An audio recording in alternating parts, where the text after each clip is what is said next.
What is this place? I don't know.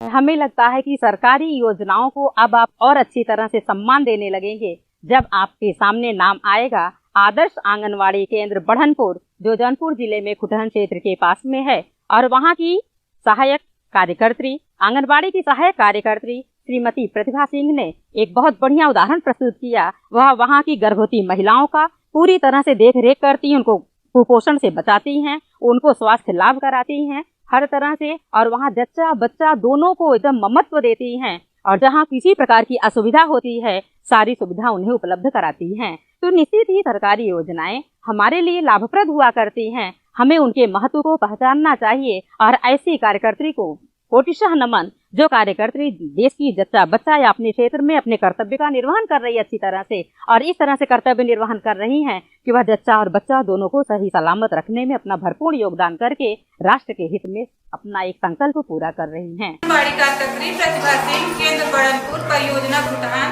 Jaunpur. हमारे यहाँ पे 3 से 6 वर्ष तक के बच्चे हमेशा हर दूसरे माह वजन किए जाते हैं तथा चार्ट के अनुसार दर्शाए जाते हैं, ताकि हमें पता चल सके कौन सा बच्चा कुपोषित है और कौन सा नहीं। वैसे तो हमें बच्चों को देखकर खुद पता चल जाता है, उनके लक्षण को देख के वैसे ही पता चल जाता है, और हमारा सौभाग्य है हमारे केंद्र पर कोई भी बच्चा कुपोषित नहीं है।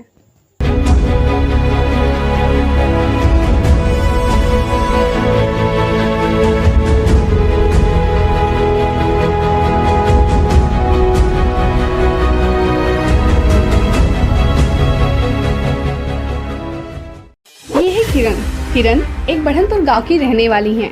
किरण एक गृहिणी हैं जो अपने घर परिवार की देखरेख करती हैं। आज प्रतिभा सिंह उनसे मिलने आई हैं जिससे वो जान सके कि उनका बच्चा कैसा है। चलिए देखते हैं। जब ये बच्ची पैदा हुई थी तो कुपोषित थी, जिसका वजन 1.5 किलो से भी ज्यादा कम था।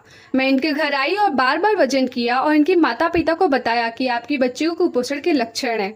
आप अपनी बच्ची को ज्यादा से ज्यादा देखभाल करिए। मैंने इनके बच्चे के खान पान तथा स्वच्छता के बारे में बताया और इन्होंने मेहरबानी की और अपनी बच्ची का ठीक से देखभाल किया और ये फिर सामान्य हो गई। पालन किया उस बात का। अब ये 1 साल की हो चुकी है। 6 माह में हम इनका अल्ट्रासाउंड भी करवाए थे खीर और दाल चावल द्वारा। देखा जब आप 6 से 8 माह के रही दुई बार किया, दिन में 2 बार 200 ग्राम 100 ग्राम करके 2 बार। 9 से 11 माह में आधी कटोरी 3 बार, 1 से 2 बार नाश्ता करा सकते हैं। पूरी कटोरी दिन में 3 बार, 3 कटोरी बनाए। आपन स्तनपान कम से कम 2 साल तक करेंगे, ठीक है।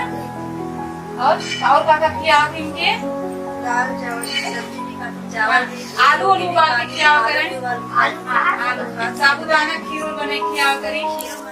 अभी आपने देखा कि श्रीमती प्रतिभा सिंह जी ने किस तरह से गर्भावस्था में स्त्रियों को और उनके बच्चों को सुरक्षित रखने के लिए अपने कर्तव्य का निर्वहन किया, और निरंतर वह चेक करती रही, निरीक्षण करती रही कि कौन सी गर्भवती महिला कुपोषित है, कौन सी गर्भवती महिला को किस बात की आवश्यकता है, वह जांच कराती रही, उनके खान पान का ध्यान देती रही, कब उसे साबुत अनाज देना है, कब उन्हें पेय पदार्थ देना है।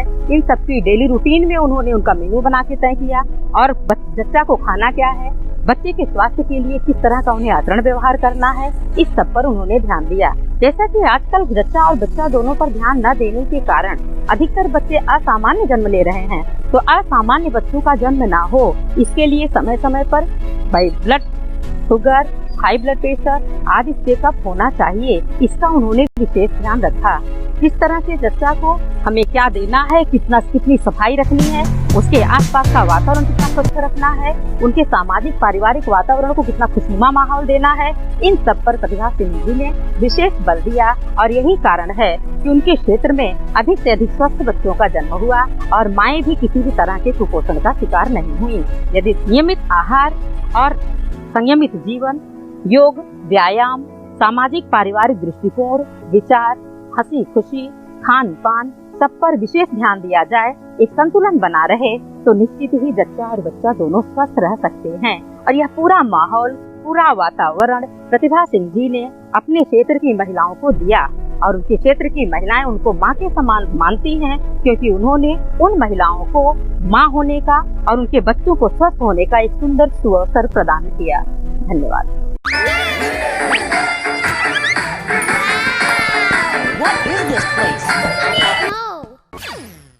लगता है ना, जब देश के बच्चे स्वस्थ और दुरुस्त रहें, और कहीं न कहीं हम इसमें सफल भी हुए हैं।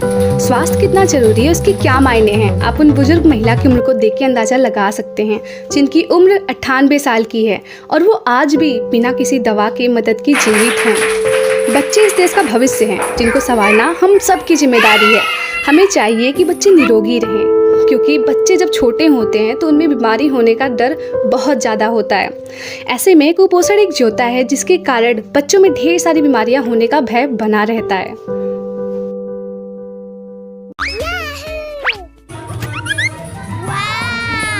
What is this place?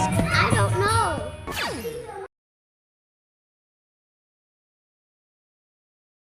कुपोषण, जिसका नाम सुनते ही हमारे दिमाग में सिर्फ आता है कि एक बच्चा है और उसकी हड्डियां दिख रही हैं। लेकिन क्या ये कुपोषण सिर्फ बच्चों तक ही सीमित है?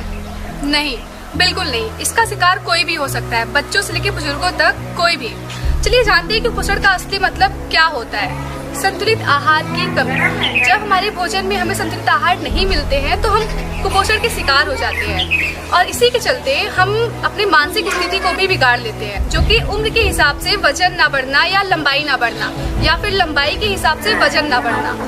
कुपोषण एक बीमारी नहीं, महामारी है, जिसने कईयों की जिंदगी को तबाह कर दिया है। हाँ, ये तबाही पहले से काफी कम हो चुकी है, लेकिन क्या खत्म हो चुकी है? अगर नहीं तो सवाल ये है, खत्म कैसे करेंगे हम?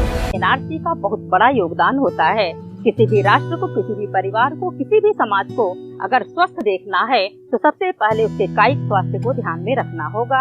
और काया संबंधी स्वास्थ्य तभी सही हो सकता है जब हम अपने बच्चे को सही, समुचित, संतुलित आहार और उसे पोषण देंगे।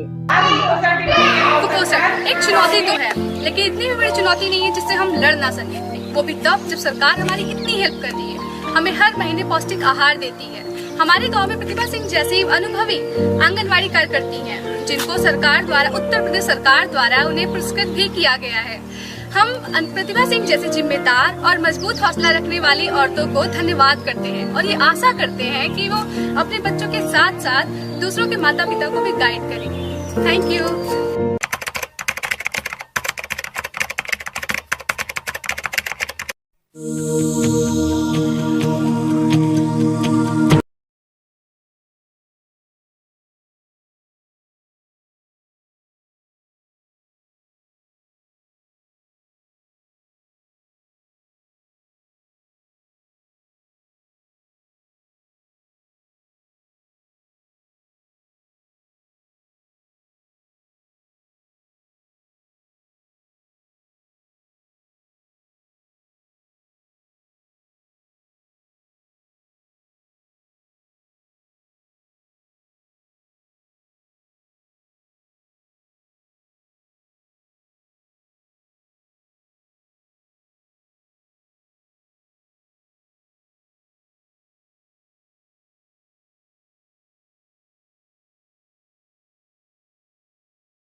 गरम है।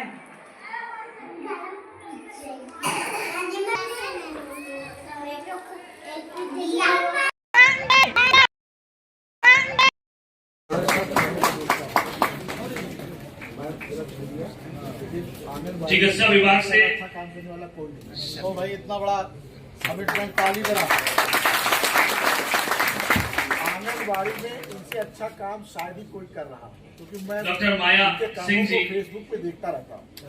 बहुत बढ़िया, बहुत बहुत शुक्रिया।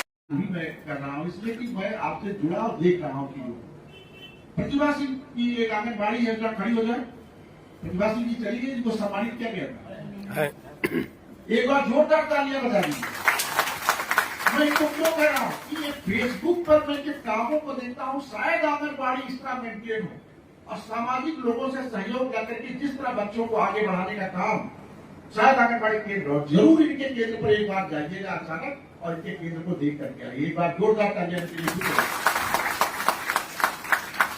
अच्छा, मेरी रुचि है अच्छे लोगों को पहचानने की, इसलिए मैं निगाह भी रखता हूँ और अच्छा काम कर रहा हूँ। तो ये बहुत सारी चीजें हैं।